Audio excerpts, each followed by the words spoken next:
Hi guys, it is Lady Otaku, and today I'm going to be reviewing the film Oppenheimer.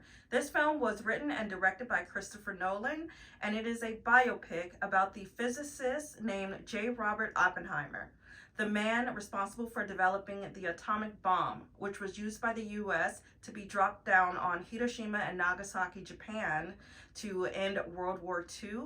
But in turn, it killed roughly hundreds of thousands of people, most of which being civilians. The bombing of Hiroshima and Nagasaki was just such a devastating and catastrophic event in history, but I think this film handled it very beautifully and respectfully, and I don't think that anybody other than Christopher Nolan could have accomplished this. The film jumps back and forth in time over about the span of 30 years, showing us Oppenheimer's early days as a college student, and then when he was the director of the Manhattan Project in Los Alamos, Mexico, and then after World War II, when he was put on trial by the US for being suspected of being a Russian communist.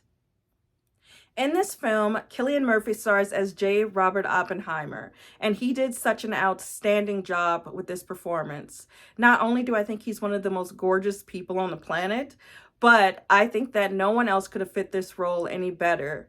The intensity that he had in every scene, whether or not he was speaking lines or whether or not he was silent, you can feel the intensity, the weight of carrying the burden of what he was doing by developing this atomic bomb. And then after the bomb was dropped, the weight on someone's shoulders, I can't even imagine. And I think that Cillian Murphy just really conveyed that like perfectly. Aside from Cillian Murphy, there are a lot of other great actors who starred and appeared in this movie. First of which being Emily Blunt, who played the wife of Oppenheimer. I thought that she had a great performance, but I don't really like the way that her character was written. She didn't really seem to fit in, and none of her actions really felt too coherent to previous actions that we had seen in the film. Next, we have Dylan Arnold, who played Oppenheimer's younger brother, Frank. He didn't have a huge role in the film, but I loved the scenes that he was in. And this actor, I remember him from Halloween Kills, and I thought that he had a great performance in that. So when he appeared in this movie, I was happy to see him. And we have Matt Damon, who played Admiral Leslie Groves, the man who appointed Oppenheimer as director of the Manhattan Project. I thought that he did a great job in this film. I haven't always been a huge Matt Damon fan, but I would say this is my favorite role that I have seen him in. And of course, I have to talk about Robert Downey Jr., who played Leslie Strauss, a man who hated and opposed Oppenheimer. Robert Downey Jr. did a fantastic job in this film, and he showed us that he is more than just Iron Man. He is one of the greatest actors that we have. And then we have Florence Pugh, who is one of my favorite actresses. I absolutely love her in everything that I see, and she stars in one of my all-time favorite movies, Midsommar.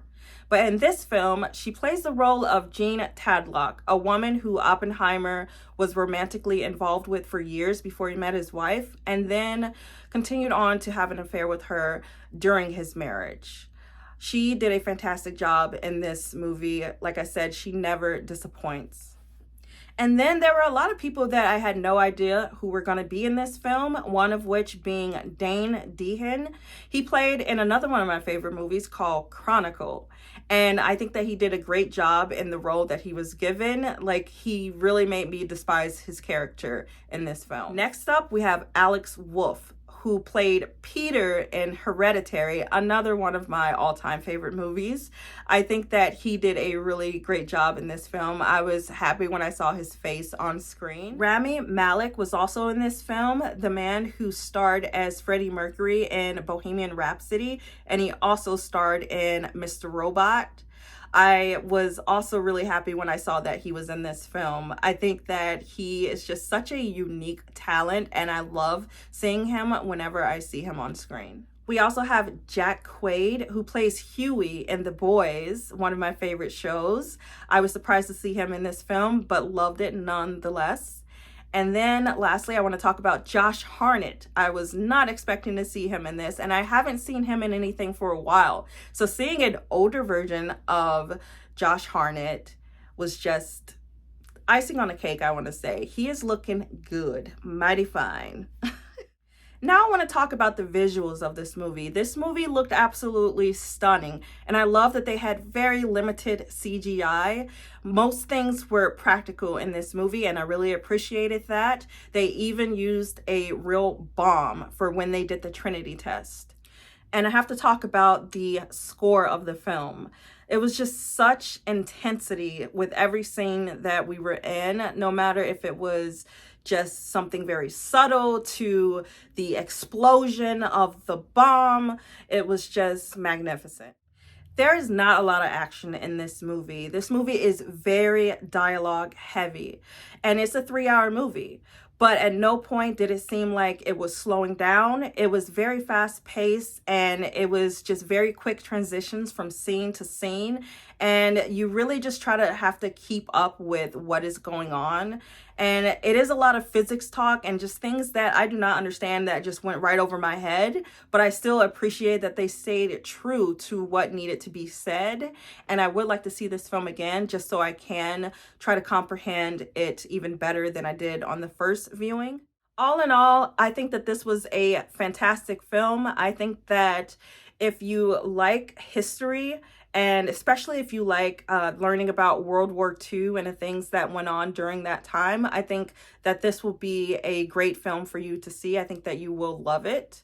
This is not very action heavy. Like I said, there's a lot of dialogue. So just be prepared to sit for 3 hours and pay close attention to what is actually being said. Let me know down in the comments if you guys plan on seeing this movie or if you have seen this movie and what your thoughts are on it. Thank you guys for watching this video. I really appreciate it. And if you like it, please give it a thumbs up. And if you would like to see more of my content in the future, please subscribe. And if you would like to stay updated on the movies that I'm watching, please feel free to check out my Letterboxd account. I will link that down in the description box. And until next time, I'll see you guys in my next video.